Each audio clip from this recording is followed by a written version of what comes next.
Chapter 4. Whither shall I go from thy spirit, or whither shall I flee from thy presence? Psalm 139:7. I knew that stealing was wrong. I got beat by my father when I stole his money. Ozzy was a friend. He came to my house almost every Saturday, and we would, on occasion, go to the downtown shopping district. We weren't going to buy anything, but just look around. My mother told me often not to steal. She would say, "Buddy, watch your hands, do you hear me?" I didn't understand why she wouldn't just tell me not to steal. I was in the habit of picking things up, which weren't mine. Once I shaved down some pennies on the asphalt street until it had the shape and size of a dime, and used it to make telephone calls. I was caught putting one in a soda machine at a gas station. The owner shook me up a bit and told me never to come back to his place again. When Ozzy did something, people blamed me, and when I did something, they thought that it was him. Many people believed we resembled each other. Ozzy became one of my best friends, and every weekend, we roamed the projects and shopping districts together. Marvin was a strange guy. He was cocky. He looked older than he really was, and he was my age and grew hair on his face. Most people respected him because he had a deep voice and walked around as if he owned the world. One Saturday he came to my apartment and asked me if I wanted to go to the Brooklyn downtown shopping district and steal. He didn't say what we were to steal, and I jumped to it. I don't know why I was in a stealing mood because my parents gave me almost everything I asked for. We went to a department store called Abraham & Straus. It was an exclusive store where many wealthy people shopped. My mother frequently shopped there, and I could easily have asked her to give me some money in order to buy things. I chose to steal instead. When we got in the store, security guards were everywhere. We caught the elevator to the famous 8th floor toy level. When we got off the elevator, I saw toys stacked up on counters, and the bright lights made it enticing. They really didn't have to entice me, because like most kids, I loved any kind of toy. Marvin went behind the toy counter and lifted a large shopping bag. We walked around the store, picked up things and dropped it into the bag. I took a Remco science kit and a small radio. Marvin lifted a baseball glove. We walked out of the store as honored shoppers with our stolen goods. We were fortunate not to be caught. One day I was sitting at the dining room table in my apartment listening to the stolen radio, and my mother was cooking at the kitchen. A friend of mine named Donald said, "Isn't that the radio you stole?" My mother's head spun about its axis, and she said, "What?" I didn't say a word. I acted as if I never heard him. My mother asked me later if I stole anything, and I told her no. My relationship with Ozzy ended without any fanfare. I forgot why, but maybe we grew out of our reasons to be together. I did not have a relationship with Marvin and didn't care. I was glad that we didn't cross stealing paths again. All the time I was being a thief, I remembered that my father hated thieves. Being bad. I caught a scalp infection early in the school year. I had to wear a female stocking on my head because I had sores that were very contagious. My father cut all my hair off, as he did our neighbors in Canarsie, and I was embarrassed and didn't want to go to school. The kids teased me and told me that I smelled like something dead. I could smell the mess myself, steaming from my head like a heating blanket. Sometimes those scabs would cause the stocking to stick to my scalp. When my father pulled it off my head, I felt as if my scalp was on fire. I suffered with the infection for weeks, until my father, in his barber's wisdom, could clean it with scalp medication and continuous washing. I became a rebellious terror in school after my scalp cleared up. I don't know if it were because they teased me without mercy, or if it was just my time to create confusion on earth again. One time the teacher put me out of the classroom into the hallway for misbehaving. It was cold outside with ice and snow on the ground, and the heat in the hallway was piping hot from the large radiator. It dawned on me how I could make some urine smoke and stink up the whole hallway. I urinated on the radiator.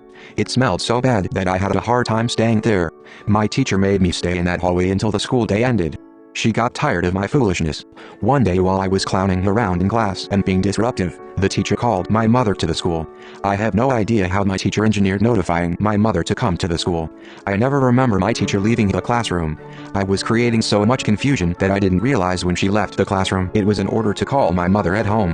When I saw my mother's face, I was shocked. She motioned to me to leave the classroom and beat me so bad I cried real tears. When I went back into the class, no one teased me as the tears streamed down my face. I believe that for the first time, my classmates felt sorry for me. Academically I was not doing up to standard, and I was facing being left back again. My mother kept telling me that I had to do well in school, and she begged me to take my schoolwork seriously. When she talked to me, I would promise her that I would do better. I had a rebellious streak running through me as big as a superhighway, and it seemed to control me. I know now that I was angry and hurt, and had not recovered from Hollywood's assault on my mind, and from the lost and broken relationships. The whole thing did something to me, and twisted me. I wanted to react as most of the people I knew and hung out with, but I was sensitive, super reacting to the world around me. Everybody else did not seem bothered by it. I wondered why no one that I hung around with questioned why they were black, who they were, or why the world worked the way it did. I felt as if the world around me was on fire, and its fumes were smothering me.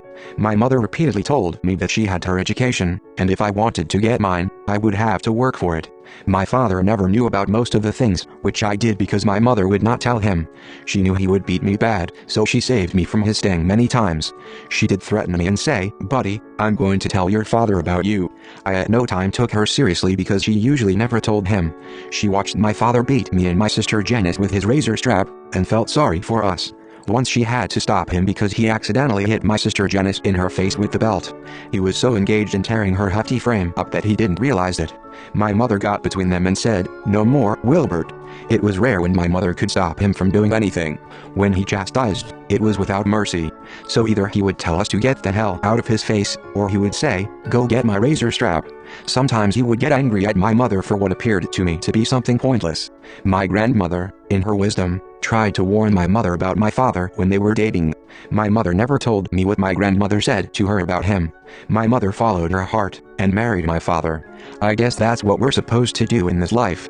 Whatever my mother received from my father, in a sense, was hers to bear, because she fixed her own bed and was lying in it. Whenever he got angry, he accused her of doing something against him. If she was not kind to him, I didn't see it. I believed she was a victim of his mental cruelty. I never understood why he treated my mother this way. I know that he was angry and sometimes in a rage. Nevertheless, I believe that he truly loved my mother. Many black men swallow a bitter pill in order to provide for their families because of added pressure of dealing with the system.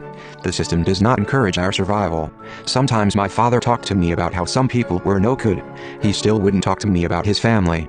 He would, however, speak of his sister in a warm and passionate way. I'm sure she was his favorite because when I asked him about her, he never frowned or cursed. He didn't talk about his paralyzed leg. I at no time saw him cry, and I think he was the strongest man whom I knew. He worked long hours in his barber shop that was doing well. I was getting to the point of not wanting him at home, so we could have more peace.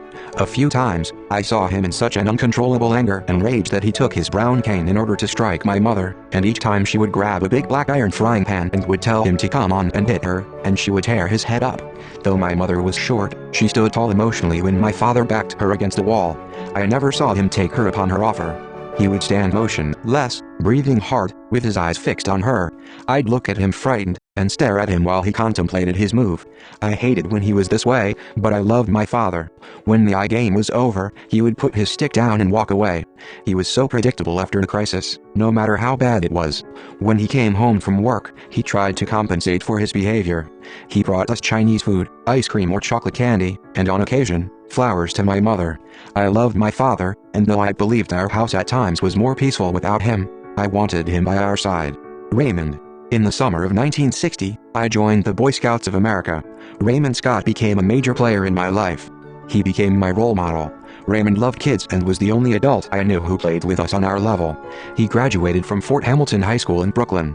From the first time I met him as a Cub Scout, Raymond worked at least 2 jobs. He loved electronic things such as shortwave radios and stereo component sets. Swimming and bicycling were his 2 favorite sports. He could swim like a fish, and you would have believed he had been born on a bicycle. He had a bike made of aluminum, and I could pick it up with one hand. It had 10 speeds, which was a big thing in 1960. It had a Campanola gear changer which was one of the best made. Once, Raymond rode his bike to Philadelphia, Pennsylvania from Brooklyn, New York. He took some of us on a bike trip to a Boy Scout camp to Alpine, New Jersey. We rode over the Brooklyn Bridge to Lower Manhattan, New York, past Central Park, through Harlem, across the George Washington Bridge, then 10 miles to the camp. It was great until we had to ride back to Brooklyn.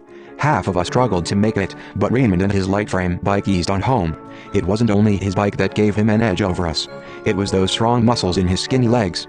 Raymond had a way of teasing us when he knew he had challenged us. We struggled to meet the challenge, and he won. He would start laughing and telling us that we were tough and out of sight, that we were very good. It was his way of embracing us and giving his approval. Approval from Raymond was important. We wanted him to be proud of us. The first camping trip that I had with him is still fresh in my mind. I made some new friends, which include Clinton, Randy, Butch, Sam, Abney and Philip. Each week we met and had our scout meeting. Steven was in my 6th grade class. Though his father split us up because of my cursing when we were younger, his father allowed him to be a friend with me again. My language had improved, and my mother didn't have to use ivory soap to wash my mouth anymore. I decided to change my attitude in 6th grade. I was embarrassed over having to repeat the 5th grade, and now and then Ronald reminded me how stupid I was. I hated him with a passion, and I wanted to hurt him. I admired and was jealous of a class that had academically gifted kids in it. They were some smart kids, and the teachers and faculties were noticing them. I wanted to be recognized as they were, but I had not done anything academically exceptional to earn it. My mother told me in many ways that I could be special as those kids, but I never took her seriously. I believed that I didn't have what it took to be special at anything. I was determined to change the course of my life. Steven was also an encouragement to me, for although he liked to have fun, he was a good student, and I admired him and his handwriting. On our first math test, I struggled with it because I didn't know my timetables and counted on my fingers. I didn't have enough fingers or toes to do the computations, and I was doing terribly. Division was a block in my mind. I just couldn't do the stuff. My parents asked a friend of theirs to come to the house and help me. That man was so frustrated trying to help me understand the simple rules of division that he had to take coffee breaks and smoke tons of cigarettes. Week after week, he tutored me free of charge until I was finally able to do the problems alone. Learning fractions was another part of math with which I had trouble. I didn't understand proportions. I hated math because I couldn't count fast enough in order to do as well as my classmates. I enjoyed being with my friends. It was a serious break from my studies. When I was with them, I concentrated on having fun and tried not to think about school. Ronald was still teasing me. I wanted to fight him. Nevertheless, I knew that I couldn't beat him, unless I first kicked him between his legs, but then I would have been considered a punk. If it didn't kill him, he would only knock me down and stomp on me another time. I knew that my day would come. I would hurt him, and I looked forward to it. Boy Scouting was exciting. Raymond took a special liking to me. Raymond was in his 20s and lived at home with his mother. Many scouts didn't know it, but Raymond was having problems at home. His mother, Angelina, was a strong devout born-again Christian who lived by the rules and teachings of the Holy Bible. She wouldn't even allow Raymond to play checkers in his bedroom. Once I was in their apartment in Red Hook. She nagged him so much that he in frustration hurled the checkerboard with the checkers in their respective places against the wall. His mother had a way of righting him when she believed he was in error. She didn't mean any harm to him. She loved Raymond. Raymond disciplined himself around his mother and always tried to respect her, so Raymond surprised and shocked me when he did that with the checkers. He realized that I had an inferiority complex. He never let me get away with displaying fear, anxiety, or rage without confronting me. When I was frustrated and creating an atmosphere of confusion, Raymond would stare at me until I noticed him and say, "What's wrong with you, bonehead?" He made me laugh, and then he would deal with me and make my problem look petty. I loved airplanes, and Raymond liked to tease me about my attachment to them. Anytime an aircraft flew above me, I looked at the sky, and Raymond would motion to whoever was around to notice me. He frequently took me and other boys to Kennedy International Airport to watch the planes take off and land. He always tried to elevate me above my inferiority complex and fears. I did not completely know what it was that made me feel inferior to others. I didn't understand it. Though Raymond had problems, he always found time for us guys, and we soaked it in like a sponge. When Raymond wasn't with us, he was riding that bike of his or swimming. He spoke with Steven, Butch and me about buying new bicycles with 4 speeds. Each week he took us to a bicycle store near Coney Island amusement park that had many bicycles. An Italian guy who was very pleasant with us owned the store. Raymond acted as if he were a friend with him, but Raymond wasn't a friend with him. He just had a respectful attitude and took care of business well. We paid money on 3 brand new blue 4-speed bikes. My parents gave me money each week to pay down on my bike. After many weeks, we had our bikes, and it was a good feeling being one of 3 boys in Red Hook with 4-speed bikes. One day Raymond was fixing a boy's bike when I was trying to fix my front brake.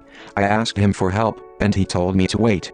I acted out my frustration, grumbling and panting to myself, and Raymond called me a bonehead and asked me to wait. I was agitated and accidentally broke my brake cable in frustration trying to fix it. When Raymond realized what I had done, he didn't get upset. He looked at me and said, "That's what you get for being a bonehead." I wanted to curse him out. He didn't help me that day, and I was angry. It was a day I will not forget, because Raymond taught me a lesson in patience. I was a member of the drum and bugle corps, and Raymond taught me the basic rudiments of drumming. Though I wasn't as good as the other boys playing, I had a spot to play.